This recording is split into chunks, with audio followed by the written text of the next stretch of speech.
Khalil Gibran, le prophète. La liberté. Un orateur dit alors : « Parle-nous de la liberté ?»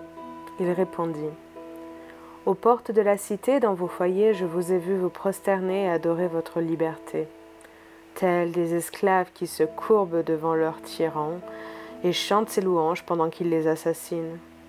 Oui, dans le jardin du temple et à l'ombre de la citadelle, j'ai vu les plus libres d'entre vous porter leur liberté à la manière d'un joug et d'une paire de menottes. Et mon cœur a saigné, car vous ne pourrez être libre avant que le désir de liberté ne soit devenu pour vous une entrave, et que vous ayez cessé de parler de la liberté comme d'un but et d'un accomplissement.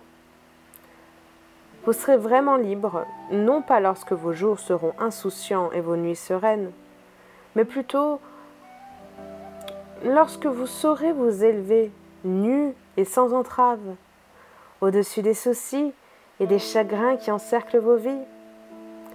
Et comment vous élever au-dessus de vos jours et de vos nuits sans briser les chaînes qu'à l'aube de votre conscience, vous avez nouées vous-même autour de votre midi. En vérité, ce que vous nommez liberté est la plus solide de vos chaînes. Et bien que ces maillons scintillent au soleil et vous éblouissent, pour accéder à la liberté, vous voudriez jeter des fragments de votre moi.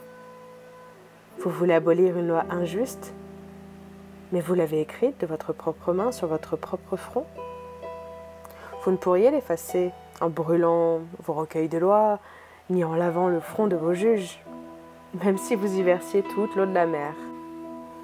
Et si vous souhaitez détrôner un despote, assurez-vous d'abord de détruire le trône érigé en vous-même.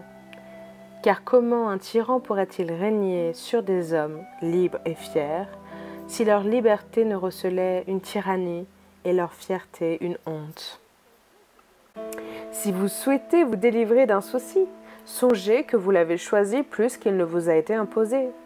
Si vous souhaitez dissiper une crainte, songez qu'elle réside dans votre cœur et non dans la main de celui que vous craignez. En vérité, tout se meut en vous dans une étreinte vague mais constante. Vos désirs et vos craintes, vos répugnances et vos préférences, les objets de votre quête et ceux que vous fuyez. Ces choses-là se meuvent en vous, lumière et ombre liées deux à deux. Et quand une ombre pâlit et s'évanouit, la lumière qui s'attarde devient l'ombre d'une autre lumière. Il en est ainsi de votre liberté, qui en perdant ses chaînes, devient les chaînes d'une liberté plus grande.